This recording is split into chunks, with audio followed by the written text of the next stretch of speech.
Друзья, это обзор Apple TV, но если быть точнее, ее операционная система, которая называется tvOS. В этом видео я расскажу, как работает Apple TV, ее операционная система и что там можно делать. И, конечно же, это видео обязательно к просмотру, если вы собираетесь себе покупать Apple TV, хотите понять, что здесь вообще можно делать, ну либо вам просто интересно, почему нет. Во-первых, расскажу, как управлять Apple TV с помощью встроенного пульта, либо же с помощью iPhone, а также и можно управлять с помощью джойстика, например, от PlayStation 4, либо Xbox One. Поговорим о том, может ли Apple TV управлять выключением самого телевизора, а также включать его, либо нет. Как работает плеер на tvOS, есть ли разница между плеером от Apple TV+, например, тем же самым Кинопоиском и YouTube, а также можно, например, включать английские субтитры при просмотре того же самого сериала, либо фильма. Расскажу о том, что можно делать с помощью скринкаста с iPhone на Apple TV с помощью AirPlay 2. Также какой контент можно стримить, только ли видео, можно стримить ли аудио, можно ли стримить аудио со сторонних сервисов, а также, конечно же, можно ли проигрывать пиратский контент с iPhone сразу на Apple TV без каких-либо заморочек. Об этом также расскажу. А также поговорим о приложениях на tvOS, как они устанавливаются и можно ли узнать, работает ли конкретное приложение на Apple TV, даже если у вас нет Apple TV. Надеюсь, я вас немножко заинтриговал. Давайте начинать.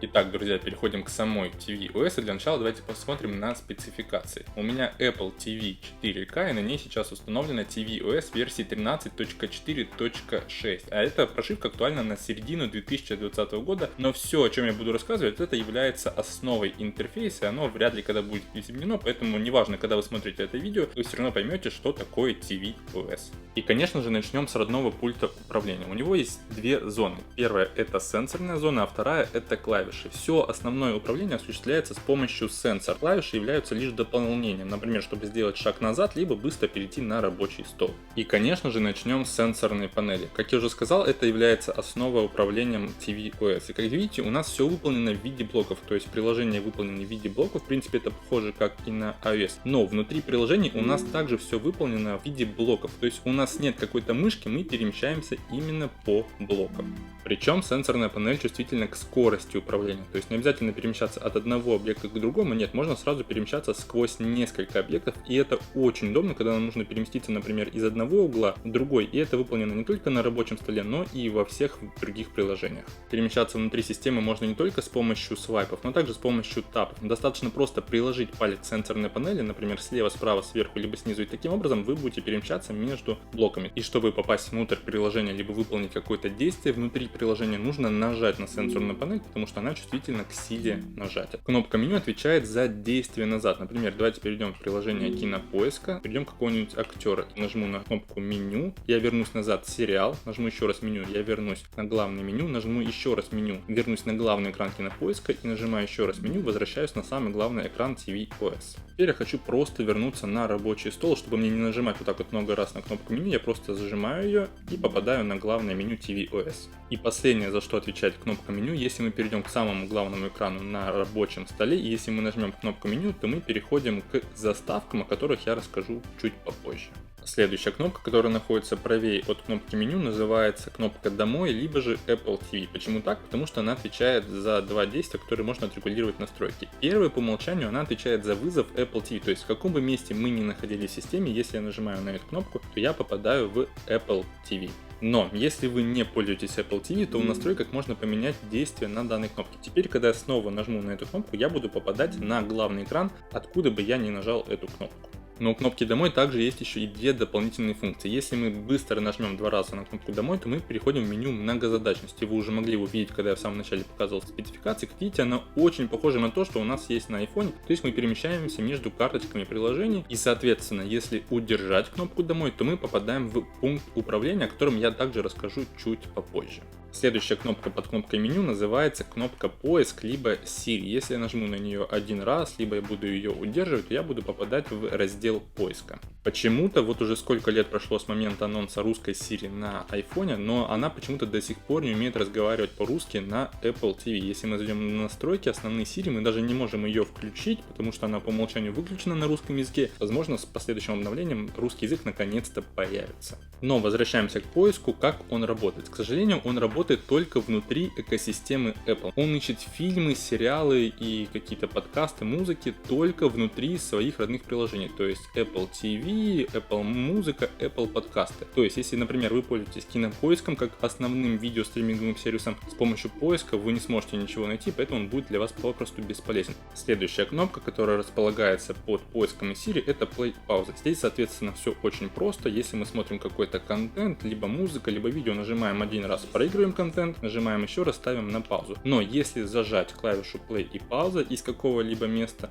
то у нас называется меню AirPlay. Здесь мы, например, можем подключить какие-то устройства. Например, я открываю AirPods, и сейчас у меня вот здесь появятся вот наушники AirPods и Вячеслав. И последние две клавиши, которые располагаются справа снизу, это, соответственно, повышение либо понижение громкости. Причем здесь есть одна особенность. Если мы повышаем либо понижаем громкость, мы управляем звуком именно телевизора, а не внутри приставки Apple TV. Переходим к управлению Apple TV с помощью iPhone. Как вызвать пульт на iPhone? Когда вы впервые активируете Apple TV на вашем iPhone через iCloud, то у вас автоматически появится иконка пульта в пункте управления. Вот она выглядит подобным образом, она самая последняя в пункте управления. Но если по какой-то причине она у вас не появилась, то переходим в настройки, дальше идем в пункт управления, настроить элементы управления. Вот видите, последним отображается пульт Apple TV Remote. И даже если у вас сейчас нет Apple TV, то вы все равно можете вызвать пульт и посмотреть, как он выглядит. Просто заходите в данное меню, добавляете его в пункт управления и вызываете. Здесь на самом деле работает все так же, как и с родным пультом управления, но есть некоторые отличия. Давайте для начала покажу, как это у нас перемещается между иконками. Вот я вожу пальцем, видите, у нас есть огромная сенсорная панель. Отличие пульта на iPhone от оригинального физического пульта, как вы уже могли заметить, мы не можем управлять громкостью. Даже если я сейчас буду нажимать громкости вверх либо вниз на iPhone, тем не менее громкость на Apple TV у нас не изменяется. Все потому что оригинальный пульт Apple TV изменяет громкость именно что телевизора с помощью IK-порта. На iPhone такого нет, соответственно громкость Apple TV с помощью iPhone мы поменять, к сожалению, не можем. В чем нам может помочь iPhone в управлении tvOS? Например, если мы хотим ввести какой-то текст, например, давайте зайдем в поиск, давайте попробуем что-то ввести. Как видите, на iPhone у нас появляется уведомление, что вы видите текст на Apple TV с помощью клавиатуры iOS. Переходим в уведомления, нажимаем сюда, и вот у нас появляется полноценная клавиатура. Давайте введем Spider-Man. Как видите, все мгновенно отображается на Apple TV, и, соответственно, текст, либо какие-то длинные пароли вводить удобнее на iPhone, нежели чем с физического пульта, даже несмотря на то, что здесь есть удобное управление с помощью быстрых свайпов. С помощью iPhone все равно, конечно же, удобнее. И последний способ управления Apple TV это с помощью джойстика. В данном случае, как я уже говорил, это DualShock от PlayStation 4, либо же можно воспользоваться джойстиком от Xbox One. Что здесь можно делать? Можно просто перемещаться с помощью стрелочек, либо же с помощью стиков. Работает как левый, так и правый стик. Если мы нажмем на X, то мы перемещаемся внутрь какого-то приложения. И чтобы вернуться на рабочий стол, нужно воспользоваться много раз шагом назад. Это осуществляется с помощью кружочка, то есть я нажимаю назад, зажму, кружочек ничего не работает, то есть нужно много раз нажимать, чтобы вернуться на главный экран. PlayStation на DualShock, то мы вызовем пункт управления. Все, больше здесь ничего нельзя делать. С управлением закончили, переходим к рабочему столу и что здесь можно делать. Как я уже сказал, у нас рабочий стол можно заполнять только иконками приложений, то есть по типу того, как у нас заполняется рабочий стол на iOS. Рабочий стол разделяется на два отдела. Первый отдел называется Dock, видите, у нас здесь есть 5 избранных приложений. Все, что находится снизу, это все другие приложения. Что можно сделать с помощью дока и как он в принципе работает. У каждого приложения в доке есть какая-то превьюшка. Например, у Кинопоиска это трейлеры фильмов и сериалов, в данном случае у нас показывается картинку, но если мы подождем еще немножко, то вот у нас начинается какой-то анимационный трейлер. Если мы перейдем к YouTube, то у нас просто картинка, у Apple TV это также трейлеры, App Store это какие-то превьюшки избранных приложений, например, которые продвигаются как реклама. С этими превьюшками также можно взаимодействовать, для этого нужно смахнуть снизу вверх на сенсорной панели. Делаю свайп снизу вверх, то сейчас у нас будет отображаться трейлер. Вот начинается трейлер мультика, потом идет вот Рик и Морти. Таким образом мы можем перемещаться по трейлерам каких-то избранных фильмов и сериалов.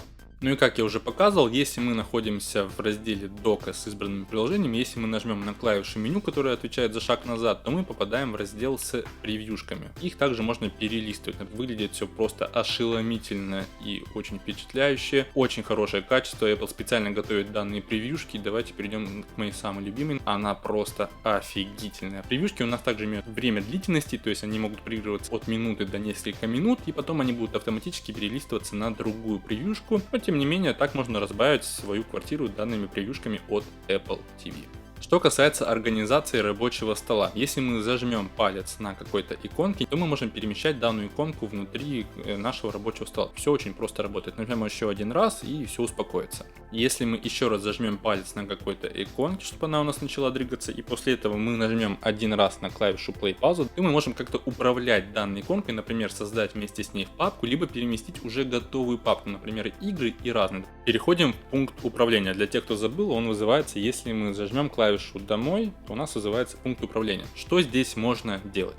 Сверху, как видите, можно менять пользователей. То есть сейчас у меня активен мой родной пользователь Вячеслав, но также я добавил пользователей своей жены. Причем у нее нет iPhone, у нее нет никаких гаджетов Apple, то есть можно создать просто профиль iCloud и добавить сюда какого-нибудь пользователя. Для чего это нужно? Как я уже сказал, у каждого пользователя есть свой Apple ID, соответственно, у каждого пользователя свой набор услуг от Apple. То есть это нужно только для этого. Например, если я сейчас переключусь на другой пользователь, видите, никакие иконки у нас не меняются, все остается так же. Если у вас, допустим, есть несколько пользователей в семье, у каждого своя подписка Apple Music, вы приходите домой, вы хотите послушать свою музыку, переключаете пользователя на себя, и у вас будет доступна своя подписка Apple Music. Переключаетесь на другого, там уже будет другая подписка Apple Music, то есть своя библиотека. Тем самым остается персонализация в родных сервисах Apple, для этого нужны, собственно, пользователи. Если мы сейчас нажмем режим сна, то у нас выключится Apple TV. Причем, заметьте, у меня телевизор также переключился на красный огонек, то есть телевизор тоже выключается. Это на самом деле регулируется в настройках, можно переводить его, можно не переводить. Соответственно, если я хочу вывести Apple TV из режима сна, я зажимаю клавишу «Домой».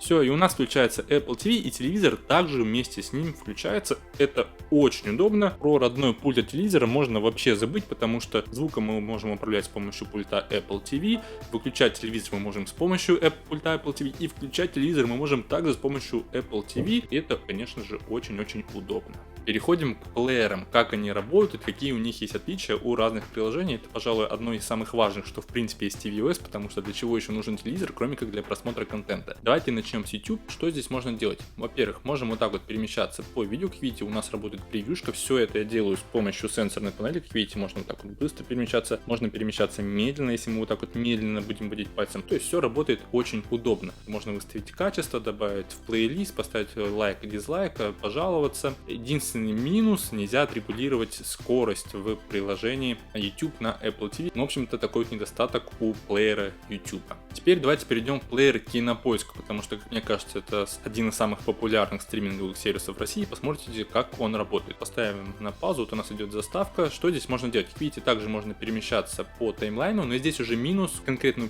у Кинопоиска нет превьюшек, то есть мы не можем выбрать какой-то отдельный кадр, если мы хотим куда-то быстро переместиться. Это, конечно же, неудобно. Мы можем вот так вот смахнуть сверху вниз, и какие здесь есть дополнительные настройки. У Кинопоиска конкретно есть сведения, то есть описание сериала. Также есть субтитры, конкретно у Офиса можно включить русские либо английские субтитры, это очень удобно. И также можем переключить аудиодорожку, например, можно отрегулировать звук с полным динамическим диапазоном, либо приглушать громкие звуки. И также можем переключить аудиодорожку на английский язык с русской озвучки. Проигрываются субтитры, выглядит все очень удобно, то есть если вы хотите смотреть контент в оригинале, например, в том же Кинопоиске, то это можно спокойно делать с помощью tvOS на Apple TV.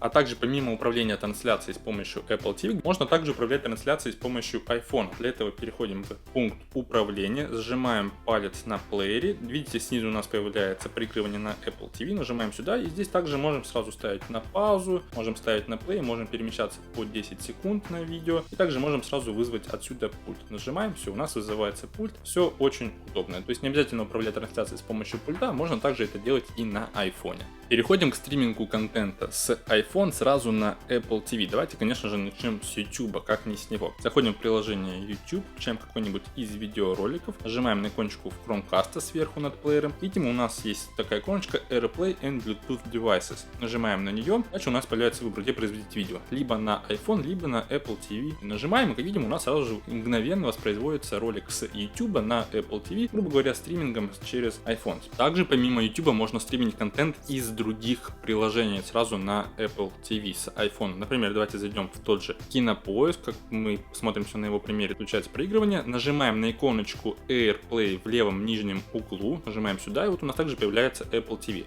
Нажимаем, вот у нас сейчас будет воспроизводиться Office, но уже на телевизоре с приложения Кинопоиска. Все очень удобно, то есть не обязательно пользоваться приложением Кинопоиска на Apple TV, можно просто стримить с телефона сразу на телевизор.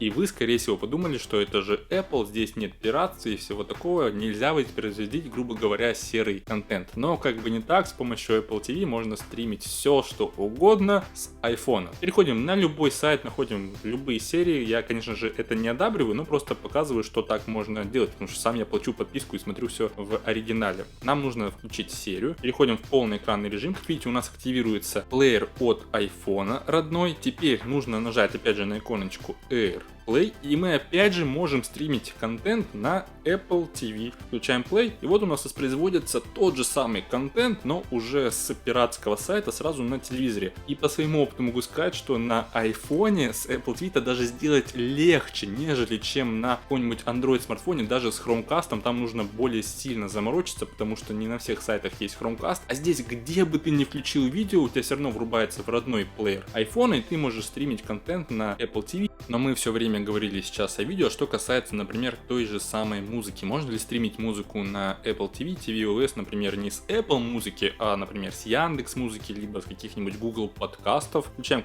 какой-нибудь подкаст, например, Кино Огонь. Заходим опять же в пункт управления, вызываем AirPlay, нажимаем на иконочку и стримим на Apple TV. Увеличим громкость. Добротно, то есть вот как раз проект Amazing. Ну, то есть вы все слышали, можно воспроизводить вообще любой контент с iPhone, можно его стримить сразу на Apple TV с tvOS. Собственно, в этом плане можете не переживать, если у вас были какие-то сомнения. Оригинальные приложения Apple, сторонние приложения Apple, пиратский контент, вообще все что угодно можно стримить на Apple TV с tvOS. Но также в рамках AirPlay можно стримить не только контент с iPhone на Apple TV с tvOS, можно также еще и стримить сам телефон на Apple TV. Для этого заходим в менюшку пункт управления, нажимаем на повтор экрана и вызываем Apple TV 4K. И лагов, я вам могу сказать, совершенно нет с помощью протокола AirPlay 2, просто все 60 FPS, у вас, к сожалению, воспроизводится 30 FPS, потому что я так снимаю. Но все работает моментально, все работает все очень быстро. Развернем экран, вот у нас все теперь работает горизонтально, вернем обратно, работает все вертикально, очень все быстро работает. Давайте посмотрим, как можно смотреть фотографии на Apple TV через iPhone. Для этого заходим в приложение фото, выбираем, допустим, эту фотографию. Видите, у нас адаптируется автоматически интерфейс сразу под фотографию. Даже несмотря на то, что вот у меня здесь какие-то еще иконочки, тем не менее показывается сама фотография, именно то, что я хочу показать. Все листается, то есть если мы хотим показать фотографии, например, родственникам, включаем Mirrorcast через пункт управления, вот так вот можем спокойно все стримить. Например, идем в Google Фото, они в оригинальные приложения фото. Здесь работает все ровно так же. То есть вот заходим в фотографию, она стримится. Все работает также хорошо, то есть неважно, в каком приложении с фотографиями вы находитесь, можно смотреть в качестве слайд-шоу. И возможно уже кто-то из вас догадался, можно стримить не только приложения, можно стримить не только фотографии, можно еще и стримить игры. В данном случае давайте я включу GTA 3. И как вы помните, у нас есть джойстик от PlayStation 4, но в данном случае нужно его подключать не к Apple TV, а к iPhone. И тем самым мы уже получаем полноценную приставку. Итак, я подключил джойстик к iPhone. Вот у меня iPhone. Смотрите, я его никак не трогаю. Тем не менее, вот, я спокойно управляю с помощью джойстика персонажем. Как видите, задержки, опять же, никакой нет. Влево-вправо. Работает все так же, как и, грубо говоря, на приставке. То есть все клавиши работают, можно полноценно играть. Поэтому, если вы рассматриваете себе такую необычную консоль, то берете iPhone, берете Apple TV, берете DualShock 4 от PlayStation 4, либо Xbox One и спокойно стримить игры на телевизор. И вот так вот играете. Я, собственно, так и делаю. Очень удобно, кайфово и классно, необычные эмоции.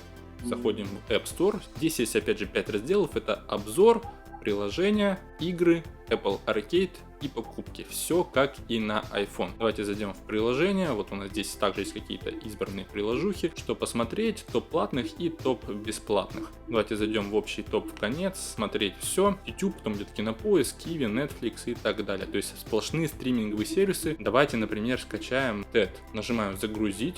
Загрузить бесплатно. Я в настройках сделал, чтобы мне не нужно было вводить пароль. Видите, скачивается она очень быстро. Сейчас она еще быстро установится. Все, просто мгновенно. Таким вот образом у нас устанавливаются приложения с App Store на Apple TV с tvOS. Для того, чтобы узнать, есть ли приложение на Apple TV, заходим в App Store на iPhone. Допустим, у вас нет Apple TV, вы хотите понять, есть ли Кинопоиск на Apple TV. Заходим сюда, скроллим немножко вниз, и как видите, у нас здесь есть типы продуктов, которые поддерживает Кинопоиск. Это iPhone, а также iPad, Apple TV и iMessage. Мы можем раскрыть, видим вот как раз таки превьюшку, как выглядит Кинопоиск на Apple TV. Тем самым вы можете понять вообще, нужен вам Apple TV TV как именно отдельное устройство, где есть какие-то приложения, то есть вам, например, AirPlay не обязательно, но у вас уже он есть в телевизоре. Тем самым можете понять, стоит ли его покупать, либо нет, но в общем-то как-то так. И последнее, о чем бы я хотел рассказать вам, друзья, это интересные настройки, которые есть на Apple TV, которые, как мне кажется, вам нужно знать перед покупкой. То есть, что здесь можно настраивать. Если мы зайдем в настройки основные, то здесь можно настраивать конкретно заставку, то есть не просто какие-то подготовленные кадры из того, что сделал Apple, например,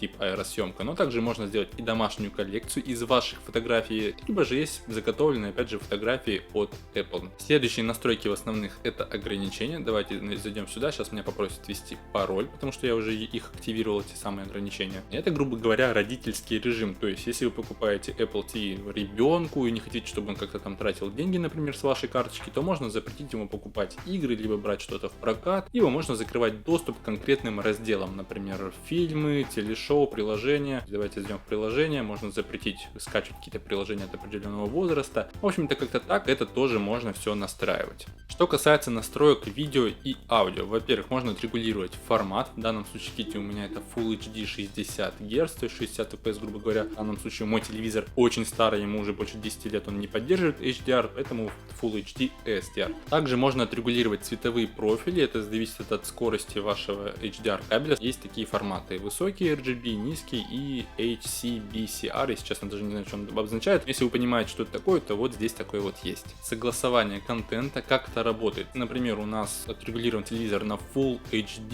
60 кадров в секунду, и, например, мы включаем фильм, который у нас идет 24 кадра в секунду, то у нас автоматически телевизор будет переключаться Full HD 60 кадров на Full HD 24 кадра, и когда вы закончите просматривать этот фильм, он обратно перейдет в 60 кадров. Посмотрите то, как это задумал режиссер изначально. Что касается звуков, можно отрегулировать аудиоформат, он рекомендует ставить авто. Можете сейчас поставить на паузу и почитать описание данной функции. И последнее, что я хотел бы рассказать из настроек, это пульты и устройства. Можно отрегулировать чувствительность сенсора. Как я уже показывал, можно подключить какой-то джойстик. То есть вот у нас есть инструкция под подключением контроллера. Можете поставить на паузу, если вам интересно. Но также это все есть на официальных сайтах Apple. А также можно подключить сторонний пульт к Apple TV. Можно его подключить и управлять Apple TV. То есть такая возможность тоже есть. Огромное спасибо, если вы досмотрели данный ролик до конца. Надеюсь, что я вам помог. Если вы присматриваете себе Apple TV и хотели бы больше узнать об этом устройстве, то я постарался рассказать обо всем самом интересном, о самых основах, то, о чем вам следует знать перед покупкой. Увидимся в следующих видео.